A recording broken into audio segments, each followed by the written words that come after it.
Wagwan, the multifamily enthusiasts. Welcome to another episode of the Multifamily Real Estate Experiment podcast, where we dive deep into the world of real estate, investing, innovation, and of course, my favorite, personal growth. I'm your host, Shelon Hutchinson, and if you're in real estate, you know me as Hutch the Marine Investor. And today we have another extraordinary guest for you, our good friend, Tony Lopes.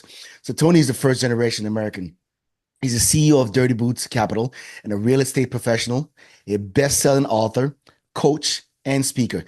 Now, after earning his Bachelor of Science in Mechanical Engineering and a MBA at the University of Massachusetts, Tony worked in defense industry for 19 years while simultaneously building a portfolio of residential income producing properties. His investment and understanding of market allows him to retire at the tender age of 44 years old. Today, Tony is passionate about helping people achieve the same financial independence. Tony, I want to welcome you to our show today. Thank you so much, Hutch, for that beautiful introduction. I hope I can live up to it all. We shall see. Yes, Now, we Tony, will. before we get into the meat and potato of things, man, I like to get a little peek into our guest mind, like, right? And I want to ask you this question, Tony. Do you have a favorite real estate quote or mantra that drives you? Wow, that's a good one right off the bat. So one I do like to use is I steal it from Nike, right? It's the Okay. slogan of just do it. And I've actually gone out and I purchased the t-shirt from the Nike store that says just do it, right? As a reminder for them, as they're getting dressed, they pull that out of the closet or the drawer, they see that it's a mental reminder for them. Tony got me this shirt, just do it. I want to get started in real estate. I spoke with Tony. Tony sent me this, just do it.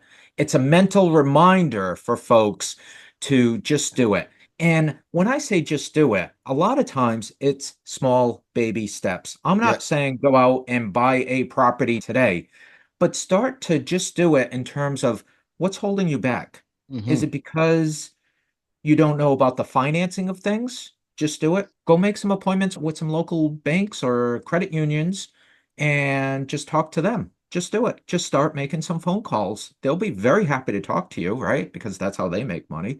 Or maybe it's just do it in terms of maybe you don't have a real estate team and you're fearful of what if I have problems? I don't have contractors. I don't have an attorney. Well, start talking to others what their team looks like and start Yeah. pulling your team together. I'm not talking about just do it like go make an offer on a property down the street, right away. That's not what I'm looking to do. But I do like that slogan, just do it. Whatever's holding you back, paralyzing you, try to internalize that and understand why am I Hmm. paralyzed? And take some baby steps towards improving that situation. Yeah, that is important, man. I'm doing a series of video. I want to do while I'm driving or driving around my Tesla. And the topic that I'm working on right now is the romanticizing of burning the boat. A lot of people are telling people you can get rich in real estate overnight by doing this one thing, right? And however, you need to burn the boat and take massive action. And I like the Mm. way you put it. In some cases that work. However, a foundation is necessary. A team is necessary at times, depends on the level and the rate that you want to grow. And when you establish those things, just like the guy who burned the boat Yeah. before he landed in Mexico, he actually had to acquire the ships. He actually had to create funding for his army, and he actually had to train his army Yeah. to do that thing. Yeah. So whenever they go to do that thing, they can be successful. So they can Yeah. actually, figuratively or actually, burn the boat. So I Yeah. like what you're talking about. Just do it, but just do it in the forms of establishing the foundation of and then build on there, right? Just doing it small step, and you get to build this Baby big ego. steps. So today we purchased with other investors bigger apartment complexes, but I didn't start there on day one. And nor did a lot of folks out there. You look at some of the big names out there that are in the business purchasing, they started with buying a condo, buying Mhm. a duplex. We all have to start someplace. I started by I bought my condo, but then after that, I bought a quad, which was my real investment property. I bought a 4 unit building. I wasn't starting out with big buildings. You have to start somewhere. Don't try to skip those steps. I think is an important message. 100%. Definitely enjoy the journey, right? Having a vision for the future, Yeah. right? Enjoy the journey. All right, so Tony, the question we're going to ask today is how do you retire early responsibly, right? Retiring at 44 is definitely a remarkable achievement, right? So can you walk us through a key milestone and decision in your journey that allow you to reach financial independence at such an early age? Yeah, so a big part of it is just simple math of Okay. what are my expenses and what do I need to bring in to be able to retire? If I'm Yes, spending, sir.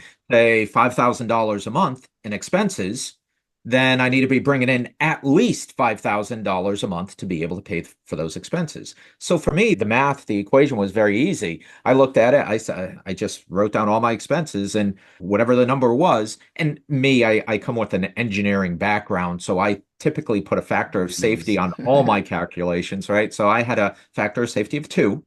And so if I had $5,000 of expenses, I wanted to bring in at least 2 times that. So I needed to Hmm. bring in $10,000 a month.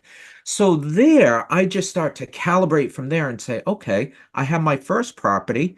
It's bringing in $1,000. Okay. Okay. Now I need to go find other properties to get me to the full $10,000 that I need to be bringing in consistently on a monthly basis in terms of cash flow from those rentals.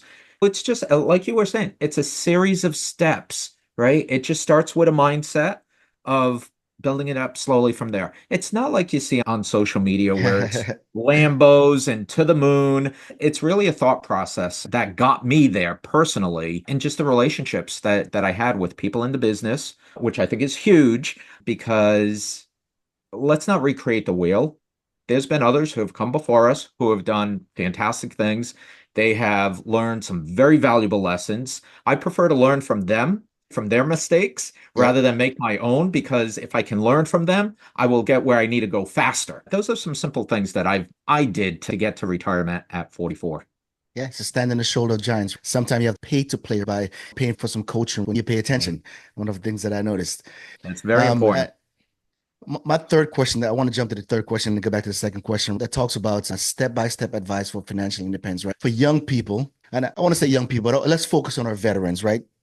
Say we have a soldier or a Marine or a sailor, airman that is in the military and they're projecting what retirement look like for them or what's going to look like for them whenever they exit the military. What solid step-by-step advice would you offer to help them replace their income and reduce their job dependency? I know you talk about it's not all like what they see on TV, not all about Lambo and big houses.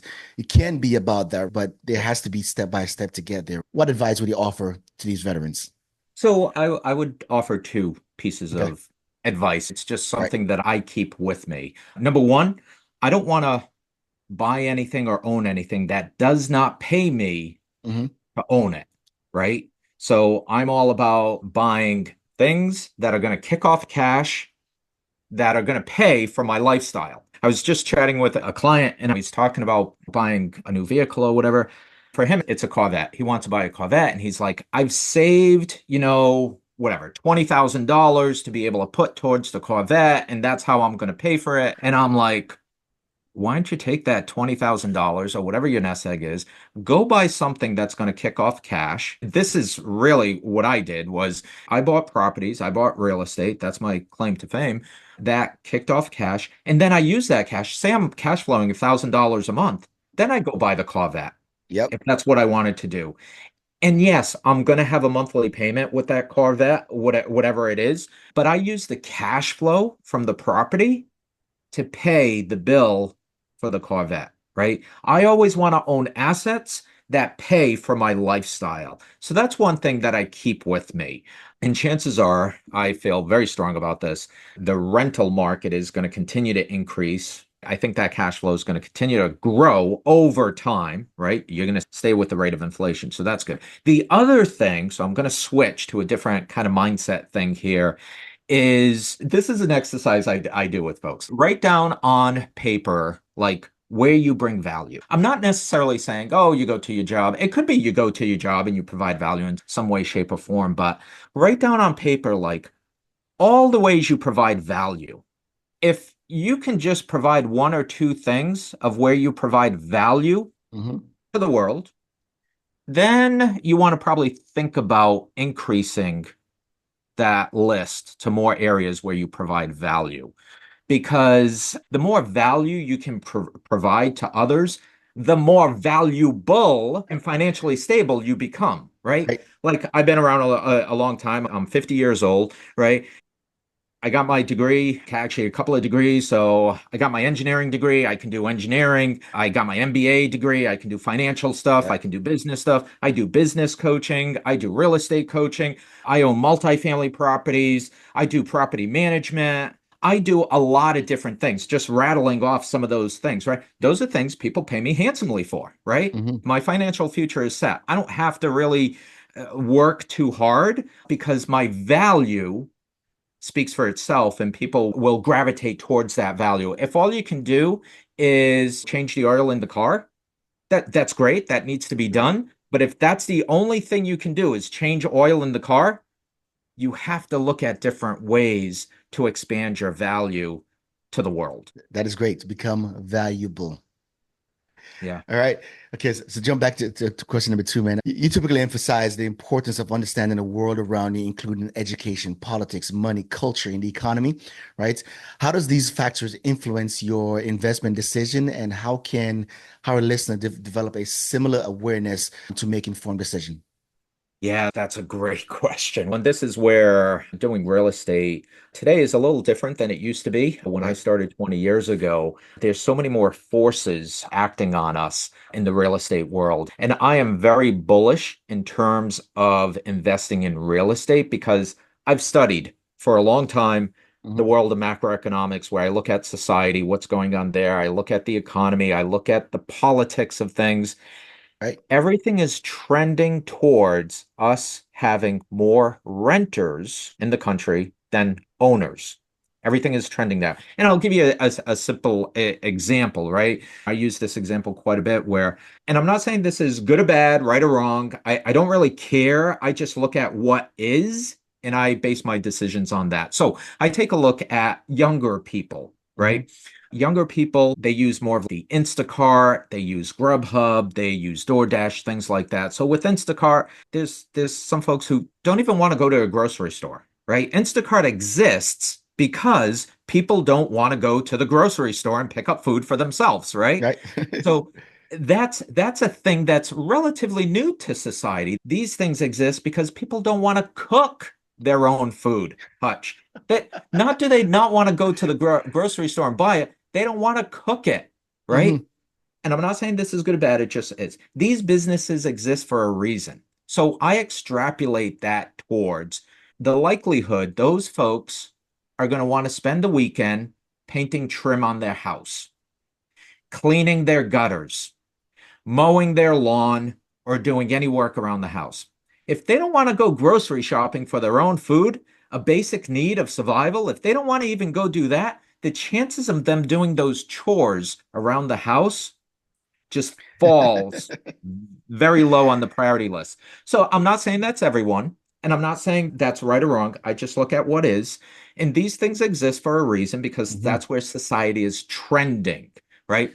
And so I look at that and I say, if folks don't want to be doing things around the house, that means they are going to become more renters than owners of property because they don't want to take care of that stuff. And that's okay. That's where we come in.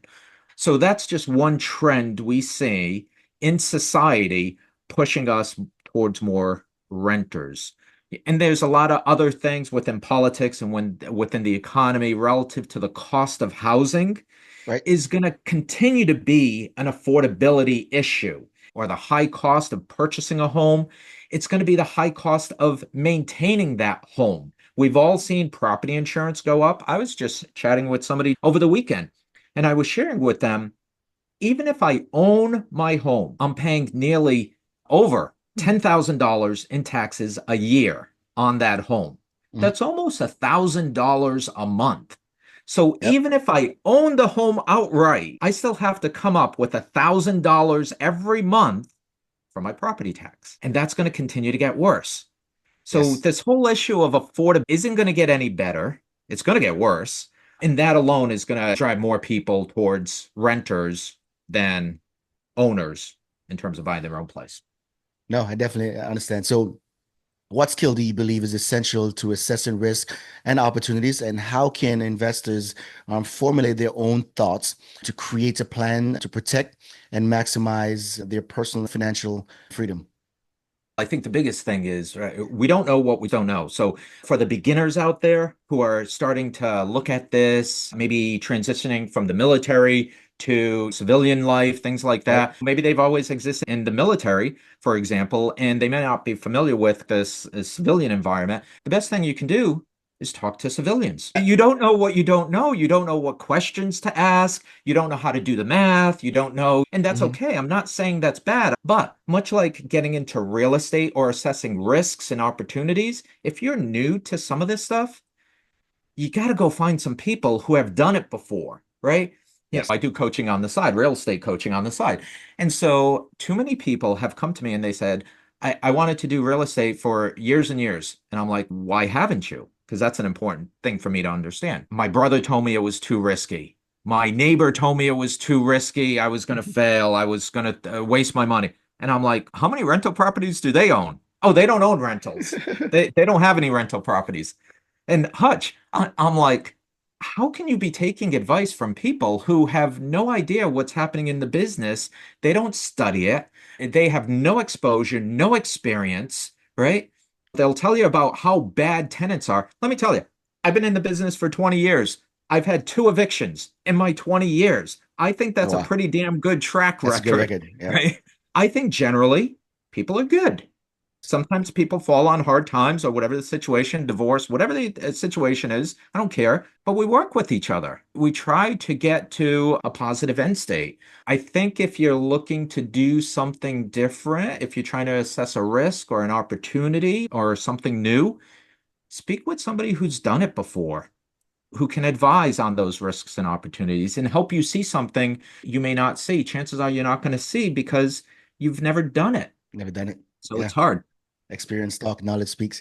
I like that, man. So that leads me to my final question here before we get into the focus round is, as a coach and a speaker, you share knowledge with others, right? Which is important to help them towards, to be biased towards taking action, whether it be massive action or small steps, right? To your point, just do it. So how important is education, the journey of financial independence, and what role does coaching play in helping individual achieve their goals? I believe it's huge, right? You have to be surrounded with folks who want to keep you motivated, who want to see you succeed, people who are pulling you up. I go to a lot of real estate conferences, and let me tell you, we stand outside the conference room around a table. We're just all talking. We're sharing our experiences. How did you solve that problem? How did you do this? How did you finance? What banker do you use? A mortgage company, right? We're sharing stuff freely with each other, which is very different. And I parallel that to say you go to a pharmaceutical conference. Chances are two pharmaceutical companies talking outside a conference room about their marketing strategy, how they solve the problem. Chances are they're not going to be doing that, right? It's a very different industry. But with real estate, what I've seen is in a lot of financial services, people are generally trying to help you. They want to see you succeed, whether it's with them or whether it's somebody else. I've had Correct, folks who have correct. come to me and they said, "Hey, Tony, I want to build an Airbnb business." I'm like, "That's great. I don't do Airbnb, but go talk to this guy who does." I want to see them succeed. If that's their slant, go do it. I've had people who want to build businesses with RV parks. That's great. I don't do RV parks. Go talk to these people who do. The big thing is be in that circle where you're getting the education, whether it's at a conference, whether it's through a mastermind or a coaching program, be in that environment where people generally want to see you succeed. Obviously, this is a participation sport, right? Mhm. You need to bring your A game. Right? Because if somebody comes to me and they're a dud and they're just, oh, make it so, Tony, I don't have a magic wand. It's a participation sport. When I do coaching, it's, hey, here's homework. You got to go Mhm. do these things. You got to go do them. But we break it down so that it's manageable for folks to be successful. So yeah, just being in that environment where whether it's real estate or some sort of financial education, Being in that environment is huge. Yeah, 100%, man. I've noticed that my game has leveled up significantly whenever I started a mentor. I paid to be a part of a mentorship program for the past 3 years, right? It has been a major catalyst, right? Both in the quality of conversation that you have, the people that you go around, and also the actions that you take. So I appreciate that, Tony. So, Tony, we want to be mindful of the time. We're going to take the next 2 minutes and go into the focus round. What do you do for fun? Oh, wow. So I love hiking. I'm going hiking again next week, Okay. 4,000 footers, looking to do them all here in New Hampshire, beautiful state of New Hampshire. I'm looking to do some great hiking, especially now with the leaves changing and everything. Yep. Absolutely beautiful. It gets me out of the office, gets me thinking a little differently. I enjoy it, but it also provides me some serenity outside of the office where I can just focus on my own personal thoughts, which I think is important to each and every one of us. 100%. 100%. What is one opportunity that was a game changer for you? Wow. So one opportunity was actually joining a mastermind a couple of years back with some super powerful real estate folks. And that's really what kicked off Dirty Boots Capital, to be Okay. honest with you, because through them, I got such an education, both in real estate, even though I'd been doing real estate for nearly 20 years at the time, there's always more to learn. So, speaking with some of these folks, I learned more about the macroeconomics of things, what's going on in the world, and it just gave me the spark that I needed to Yeah. start Dirty Boots Capital because I am just so bullish on rental properties and that I think that's going to be the future. So, yeah, that was a game changer for me. Joining a mastermind to network with people who were smarter than me, Yeah. who could educate me, right? What is your most important communication tip? Oh, wow. So for me, I like to pick up the phone. I like to meet people in person. That's the biggest thing for me. I think there's so much you can read from a person, whether Right. they're genuine or not. So I always like to meet with people in person when I can. Obviously, Zoom is great because we have this technology. We should use it, right? Yeah. We reach a lot of different people, but communication, just talk to people. I coach with a lot of folks and they're just like, communication sometimes isn't the greatest thing. It's just pick up the phone and call them. They're human, just like you and me, right? Nobody's going to bite your head off if you ask a question, right? So just pick up the phone, say, "Hey, I'm a new investor. I have some questions. I don't even know where to start. Like, where do we start with this?"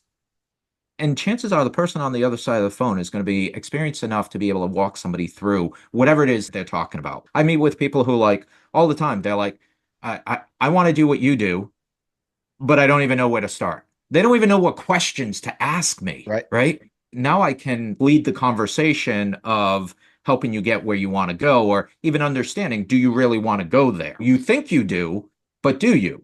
So yeah, so just pick up the phone, talk to people, or meet with them for a cup of coffee. I love that. Yeah. What is one thing you wish you understood earlier? The value of my time. Okay. To what do you attribute your success? Wow. For me, I'm just a self-starter, right? Got you. I don't really take no.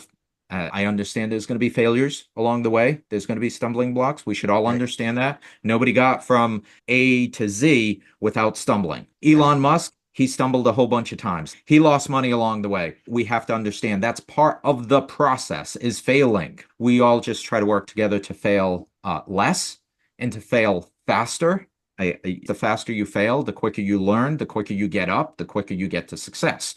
So yeah, so that's been me. That's my thing. I know I'm going to fail, but okay, let's get there fast and then dust ourselves off. So yeah, that's one thing that I just know. And aside from that, having a awesome network around me to help. I Yep. think that's a big thing because every day is not a pretty day, right? Every day is not a great day where you go and buy a building or you come across something. I had bed bugs. They were ready to dump their portfolio because they have bed bugs in one unit. It's no, let's work through this. I know this is a bad day for you, but let's try to come up with a plan to solve this sort of thing. So it's just nice to have a network around yourself that will help pick you up when you're down. Yeah, that is awesome, man. I appreciate you for doing that. Now, Tony, definitely want to be mindful of your time. Your time is precious. Thank you so much for sharing your journey, insights with us today. Definitely inspiring to be able to retire at such an early age, right? I think a lot of folk call it financial independence, retiring early, but it's clear that you're still working. You just work at your own pace towards your goals and also bringing other people along with you. If our listeners want to get in touch with you, what is the best way for them to do that? So, a couple of things. First, they can just go to my website, Right. dirtybootscapital.com. They can go there, see all that we do. If they have a question for me, just shoot me an email. It comes directly to me. I answer all my emails. Tony Lopes at dirtybootscapital.com. They can shoot me any question they want. If they want a free copy of my book, I'm happy to send them a free copy of my book. The book's called Freedom at Risk: How to Protect Your Personal and Financial Freedoms. I took 5 years to write this book. It's jam-packed with a lot of great information. I'll ship it out to you. Happy to. Thank you so much. And thank you, listeners, for spending the time and listening to another episode of the Multifamily Real Estate Experiment podcast. I trust that this will add a lot of value to the things that you are committed to. Until next time, I'm Hutch the Marine Investor, out.